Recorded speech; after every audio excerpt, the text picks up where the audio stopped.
नमस्कार मित्रांनो, 1970 ते 1980 या 10 वर्षामध्ये ज्यांचा जन्म झाला त्यांच्यासाठी त्यांचं बालपण म्हणजे एक सोनेरी युग होतं मित्रांनो.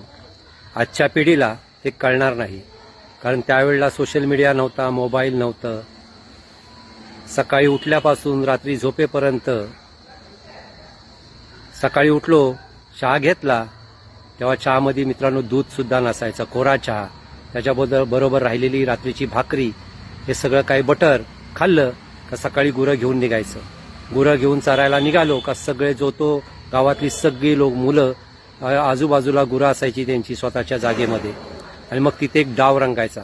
कधी विटीव दांडू, कधी लगोरी, कधी डांगी म्हणतात ते डांगीने खेळायचो मित्रांनो. जंगलातली फळं, आंबे, फणस, काजू, हे करवंद, पोट दुखेपर्यंत करवंद खायची. हे झालंय उन्हाळ्याच्या दिवसातलं.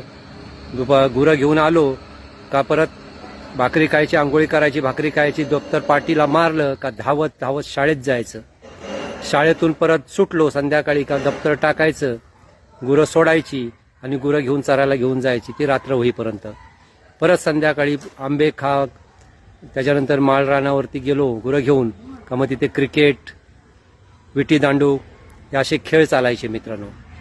परत रात्री काळोख पडला का घरी आलो का पुन्हा मग थोडासा अभ्यास झालं. टीव्ही नव्हता, मोबाईल नव्हता, काही नव्हतं. मग गप्पा रंगायच्या. मोठी मोठी माणसं अंगणात बसून मित्रांनो गोष्टी सांगायचे. ते गोष्टी रामायण, महाभारत, कथा काय सांगायचे ते ऐकायचं, आणि मग तिथेच अंगणामध्येच उन्हाळ्याच्या दिवसामध्ये सगळेजण एकत्रच, खूप आजूबाजूची मुलं 4-4, 5-5, 10-10च्या ग्रुपनी एकत्रच रात्री तिथं झोपायचं. परत सकाळी उठलं का दिनक्रम चालू मित्रांनो. हे झाले उन्हाळ्याचे दिवस मित्रांनो. पावसाळ्यामध्ये तर खरी मजा असायची. पावसाळ्यामध्ये सकाळी गुरं घेऊन जायचं, तिथून आलं का मग शाळेत जायचं, शाळेतून आलो संध्याकाळी का मग गळ घ्यायचे, नदीवर जायचं, मासे पकडायचे, खेकडी पकडायची मित्रांनो. खूप धमाल असायची. असं आयुष्य किती लोक जगलेत मित्रांनो. पावसाळ्याच्या दिवसात तासन तास नदीच्या काठावरती गळ घेऊन बसायचं, मिळालेले मासे संध्याकाळी घरी आणायचे, ते बनवायचे आणि ते खायचे मित्रांनो. वेगळाच आनंद होता. त्या आठवणी मित्रांनो खूप वेगळ्याच आहेत. पायामध्ये चप्पल नसायची पण मैत्री मात्र घट्ट असायची. गावातली सगळी मुलं एकामेकाचे चांगले मित्र असायचे, सगळे एकत्र राहायचे मित्रांनो.